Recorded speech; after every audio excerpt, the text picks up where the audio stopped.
What's up? This is Starwolf. This video in response to the No Jumper BH video, the interview I meant. And I just wanted to give my perspective, my thoughts on how I felt about this interview. And from my perspective of this entire interview and closely observing BH body language, he was speaking from the heart. You know, you could tell he was speaking truly from the heart and speaking truthful. And he kept it a buck the entire time. You know, he spoke on Nip in a totally different light than I seen anybody that's been interviewed and spoke on Nip since Nip passed away, since his demise. You know, everybody spoke about Nip. Like everybody's, what I'm trying to say is everybody say the same exact thing all the time. It's like it's rehearsed. It's not coming from the heart. It's not truthful. They not being honest. And it wasn't that way with BH, you know. When I observe somebody, when I'm listening to somebody, I'm observing them. I'm observing everything. You know, when certain questions is asked, I'm peeping the body language. I'm looking at everything, you know. I'm trying to see how honest the person is being. And from my point of view, I believe BH was very, very, very, very honest and very truthful in this within this interview. You know, other people I felt didn't really speak their true minds. You know, because of fear of losing their position in the rap game. Everybody trying to come up, everybody chasing that bag, everybody trying to get that money. So they feel like if they speak their true feelings and speak what's really happening and going on, then they'll be cut off. And you know, if you're not honest this time in life, a month from now, 2 months on down the road or whatever, you're gonna do some faulty fake shit anyway, you know?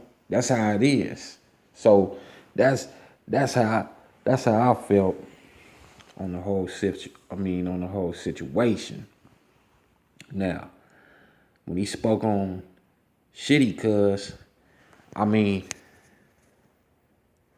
basically what BH was speaking on, what Hoggy was speaking on, I spoke on that months ago.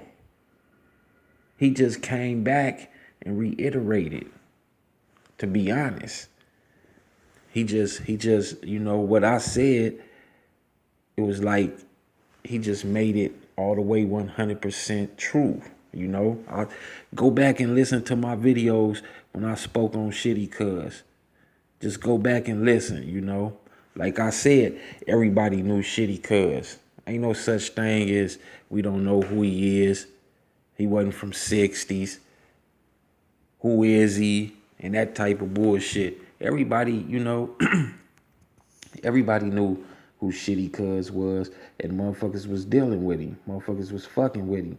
Now, when the snitch thing came about, like he was speaking on, when he said, you know, everybody was talking about he went foul, he went bad, and everybody was talking about he was telling because I guess some shit went down, and everybody went to jail, and he was the only one that didn't go to jail.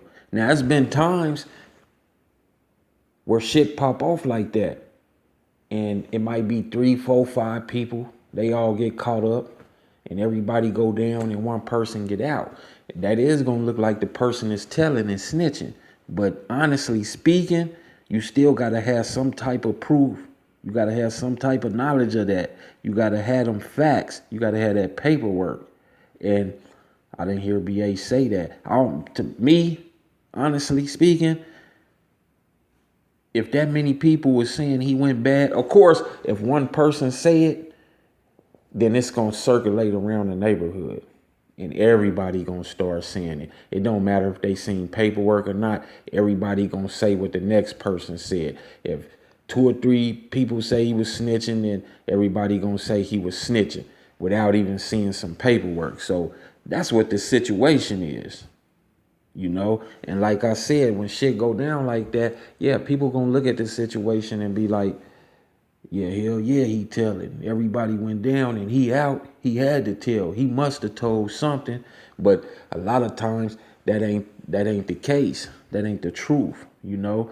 And to be honest with you, he probably was set up so it'll look like that so they can manipulate him and use him later.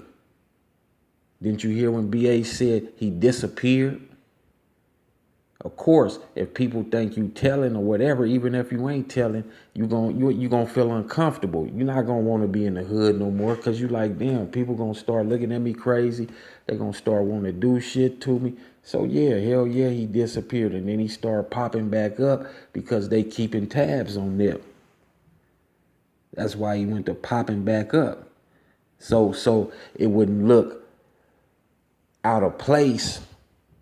It wouldn't look unordinary when somebody seen him. They'd be like, oh, okay. Shitty cuz back in the hood. Oh, okay. He back in the hood. That's cool. Or whatever. You know, everybody getting comfortable with seeing him again. So now he could put the twist down and do what he gotta do. Do what he was sent to do, you know? And that's how he was able to get close to Nip and do what he did. Straight up, you know. But like I said, you can be set up like that. Them peoples will set you up. They'll set you up so cold and make it look like you telling, even if they know that you didn't tell, even if they know that shit, you got caught up doing the same thing they did. We know you didn't tell. We interviewed everybody. We interrogated every motherfucking body. Did nobody say nothing?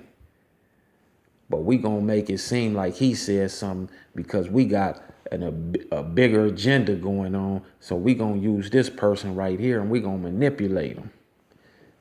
Yeah, that shit look clear now, you know. I'm not saying that this is facts, but it seemed like this is exactly, you know, it seemed like this is exactly what happened. Seemed like this is exactly what happened.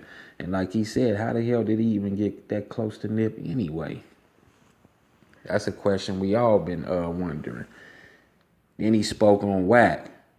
And like I've been saying about Wack, you know, Wack a bitch, man. Wack he not about to say nothing to Hoggy. He not about to say nothing to no real motherfucker.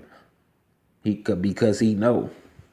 Wack ain't just been a bitch. He ain't just did or just starts speaking and saying bitch shit since Nip died. He been doing this. This is in his DNA. He been doing this type of shit. Like I said before, his own homies in his hood don't even like him. And I ain't speaking on no little homies, no young homies, no broke homies. I'm speaking of some real reputables. Some reputables from his hood. G niggas that don't like him. I ain't gonna put no names out there and say nothing, but man, yeah. They don't like him, and he know they don't like him, and he know that they know he a bitch. He a real mark. And it's just pure jealousy that he kept Nip's name in his mouth. Speaking on what he said, you know. That's all it is. It's pure total disrespect. Total disrespect. And it was funny when BH was asked a question by Adam about Wack. And he was like, who is that? Who is that? Because see, look, check it out. In LA, if you don't know, which I know most of y'all don't know,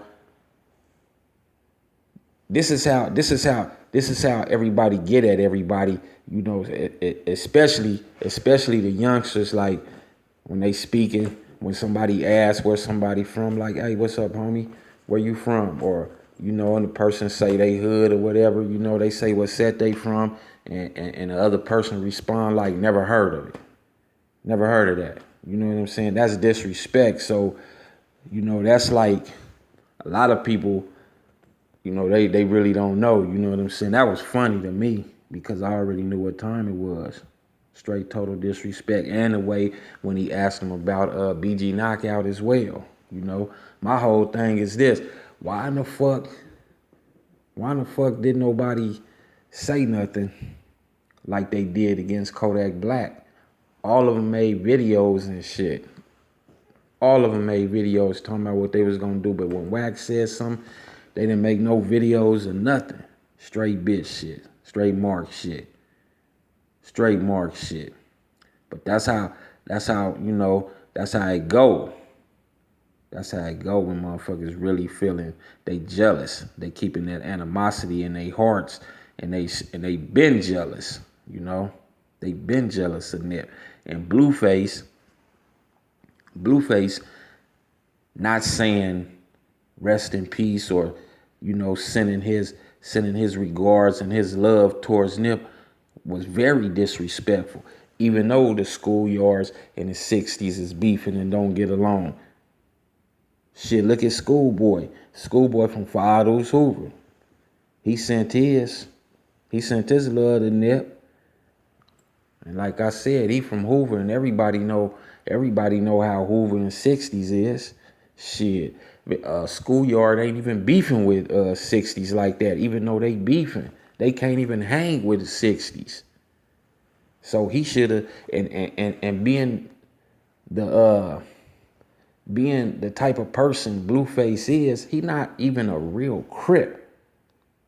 He should have just came out, just out of respect, and been like, you know, show some love. But he didn't know. And that was some bitch shit too. That was some real big bitch shit. But like, and he spoke on the game. He spoke on the game's ass, you know. The game is a weirdo, he fake, and he should have checked Whack, but he didn't check Whack, and he a weirdo just like he said, you know. That entire interview, I enjoyed that entire interview because, like I said from the start, BH, I feel he spoke his true heart. I felt he spoke true words that was within his heart. I feel that he a true friend to Nip.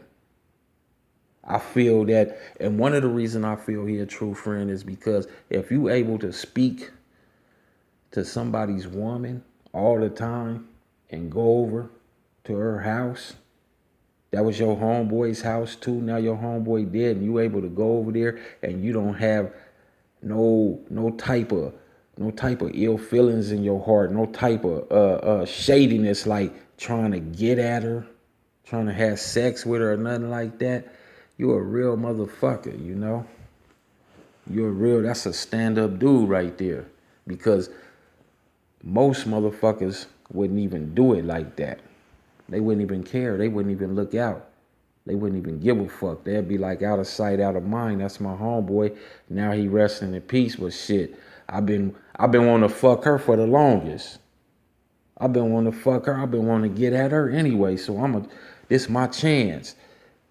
So I look at BH like, I look at him in a whole different light. And I always was looking at him in a different light anyway, but I really look at him in a different light now, you know. I salute BH, straight up.